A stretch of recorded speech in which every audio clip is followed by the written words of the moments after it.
Hello friends, आज हम aseptic area के बारे में देखने वाले हैं। तो असेप्टिक एरिया क्या होता है? तो असेप्टिक एरिया एक रूम होता है जो कि माइक्रोबियल कंटामिनेशन से फ्री होता है।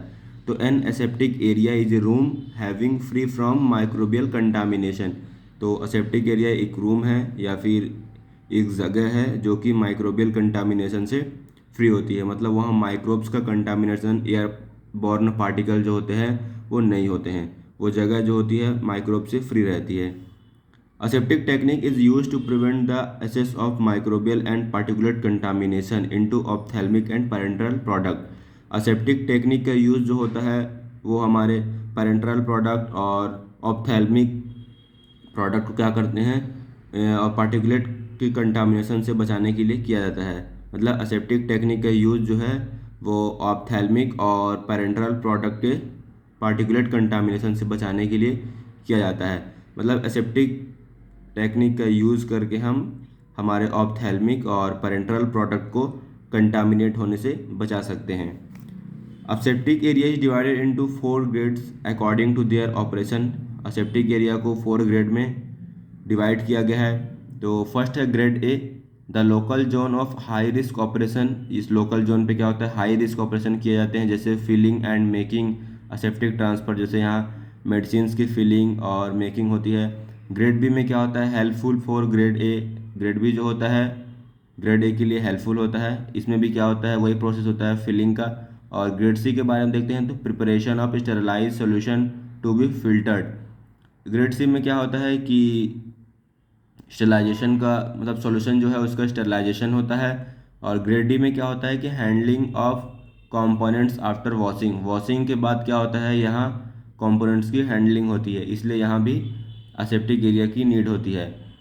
Following factor for designing of aseptic area. Aseptic area को कौन कौन से फैक्टर हैं, मतलब असेप्टिक एरिया कैसा होना चाहिए और उसके बारे में, उसका स्ट्रक्चर कैसा होना चाहिए, डायग्राम कैसा होना चाहिए या फिर उसकी बिल्डिंग कैसी होनी चाहिए असेप्टिक एरिया की, उसके बारे में देखते हैं। फर्स्ट है सीलिंग। असेप्टिक एरिया की सीलिंग कैसी होनी चाहिए तो उसके बारे में देखते हैं। तो ceiling are sealed to prevent the entry of microbial contamination. Ceiling जो है वो अच्छे से सील होनी चाहिए ताकि उसमें माइक्रोबियल कंटामिनेशन ना हो और उसमें माइक्रोब से वह बचे रहे। Internal fitting such as drawers, cupboards and equipments must be kept to a minimum. Internal fitting जैसे कि ड्रॉवर्स हो गए, कपबोर्ड्स और जो इक्विपमेंट्स हैं जिनका यूज़ नहीं है उनको कम से कम उस असेप्टिक एरिया में रखना चाहिए, या फिर जिनका यूज़ नहीं है उन्हें उस इक्विपमेंट वगैरह को नहीं रखना चाहिए। वॉल्स देखते हैं, वॉल्स कैसी होनी चाहिए। तो walls must be made by non flammable और fire resistance material, example stainless steel, glass.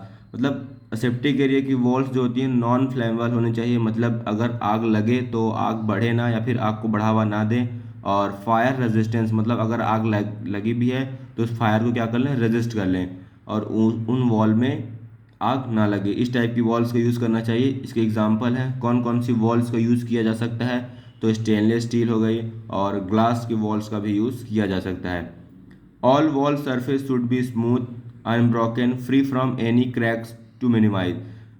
Aseptic area की वॉल्स जो होती हैं उसकी सरफेस जो स्मूथ होनी चाहिए और अनब्रोकन मतलब टूटी हुई नहीं होनी चाहिए और उसमें क्रैक्स नहीं होने चाहिए। अगर ये सब नहीं होगा, क्रैक्स नहीं होगा, अनब्रोकन होगी और स्मूथ होगी तो माइक्रोब्स का कंटामिनेशन नहीं हो पाएगा। अब डोर्स के बारे में देखते हैं, डोर्स कैसे होने चाहिए असेप्टिक एरिया के।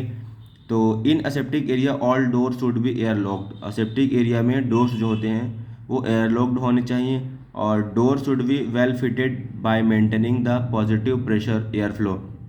डोर जो इस प्रकार फिट हो कि वो पॉजिटिव प्रेशर को, एयर फ्लो को मेंटेन करें। अगर मान लीजिए असेप्टिक एरिया में प्रेशर ज़्यादा होगा और बाहर में असेप्टिक एरिया का बाहर प्रेशर कम होगा, तब अगर डोर ओपन भी होता है तो एयर जो है वो रूम से बाहर की ओर जाएगी, जिससे माइक्रोब्स जो है बाहर से अंदर नहीं आ पाएंगे और माइक्रोबियल कंटामिनेशन से असेप्टिक एरिया जो है बचा रहेगा। इसलिए डोर जो है पॉजिटिव प्रेशर को मेंटेन करने चाहिए। Use self closing door. मतलब असेप्टिक एरिया में सेल्फ क्लोजिंग डोर का यूज़ करना चाहिए। Sliding doors not allow for aseptic area. Aseptic area के लिए स्लाइडिंग डोर जो होते हैं वो सुटेबल नहीं होते हैं। अब असेप्टिक एरिया की विंडोज़ के बारे में देखते हैं। तो विंडोज़ कैसी होनी चाहिए असेप्टिक एरिया की।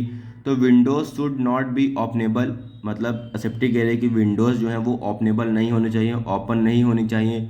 And use for elimination not for ventilation, और असेप्टिक एरिया की जो विंडोज़ जो लगी होती हैं उनका यूज़ जो होता है वो इलिमिनेशन के लिए नहीं, बल्कि इलिमिनेशन के लिए किया जाता है, वेंटिलेशन के लिए नहीं किया जाता। All pipeline should pass through walls, जितनी पाइपलाइंस हैं सभी को क्या होना चाहिए, वॉल से पास होना चाहिए, और इफेक्टिवली क्या होना चाहिए, वो सील्ड होनी चाहिए। Gas cylinder should be excluded and pipe from outside of the area, aseptic area में जो गैस भी लगी होती है गैस सिलेंडर, तो पाइप जो होनी चाहिए वॉल से आनी चाहिए, और गैस सिलेंडर जो है वो असेप्टिक एरिया के बाहर रखा होना चाहिए। HEPA filter should be installed to filter the air, HEPA filter भी लगा होना चाहिए। हेपा फिल्टर क्या करता है, तो एयर को फिल्टर करता है, जो मतलब एयर को जो फिल्टर करता है, हेपा फिल्टर जिस भी एयर को फिल्टर करता है उसे असेप्टिक एरिया में भेजा जाता है या फिर असेप्टिक रूम में भी भेजा जाता है। It Passage the air in aseptic area which is free from micro organism, ये जो एयर पास होती है हेपा फिल्टर के द्वारा असेप्टिक एरिया में वह माइक्रो ऑर्गेनिज्म से फ्री फॉर्म होती है, मतलब उसमें माइक्रोब्स जो होते हैं वो नहीं होते हैं। इस टाइप का भी हो सकता है असेप्टिक एरिया। ये हमारा एंट्री है, ये है हमारा कंपोनेंट एंट्री, यहाँ डोर्स लगा होता है, यहाँ से भी हम इंटर कर सकते हैं। ये हमारा क्लीन चेंजिंग रूम है, और ये है मटेरियल एंट्री, यहाँ डोर लगा होता है, यहाँ से क्या होती है, मटेरियल की एंट्री होती है। ठीक है, यहाँ से हम कंपाउंडिंग एंड प्रिपरेशन रूम में जाते हैं, और यहाँ एक डोर लगा होता है, यहाँ से हम प्रोडक्शन एरिया में जा सकते हैं। प्रोडक्शन एरिया के बाद क्या होता है कि यहाँ डोर होता है, और इसमें हम असेप्टिक रिसीविंग एरिया में जाते हैं, और यहाँ से डोर लगा होता है, इसमें हम अनडायरेक्शनल क्लीनिंग रूम में जा सकते हैं। फिर यहाँ क्या होता है कि क्वारंटीन होता है, यहाँ जो प्रोडक्ट बन जाता है उनका यहाँ क्वारंटीन होता है, और इसके बाद क्या होता है कि प्रोडक्ट जो होते हैं यहाँ से एग्जिट हो जाते हैं, यहाँ डोर लगे होते हैं, यहाँ से प्रोडक्ट जो है क्वारंटीन के बाद एग्जिट हो जाते हैं। Changing room should design as airlock, changing room जो है वो सेप्टिक एरिया का वह एयरलॉक्ड होना चाहिए। Not essential switches should be outside the clear area, not essential switches मतलब जो स्विच जो हैं, जिन भी स्विचेस का यूज़ नहीं है, जैसे फ़ैन हो गया, उन सभी स्विच का यूज़ नहीं है, उनको असेप्टिक एरिया के क्या होना चाहिए, या फिर उस रूम के बाहर रखना चाहिए। पर्सनल एंड प्रोटेक्टिव क्लोथिंग, जो ऑपरेटर्स वर्क करते हैं उन सभी के प्रोटेक्टिव क्लोथिंग और पर्सनल चीज़ें, जैसे कि main source of contamination of clean area arises from skin scale bye operator, जो ऑपरेटर वर्क करते हैं उस असेप्टिक एरिया में उनके द्वारा भी क्या होता है, माइक्रोब्स का कंटामिनेशन हो सकता है।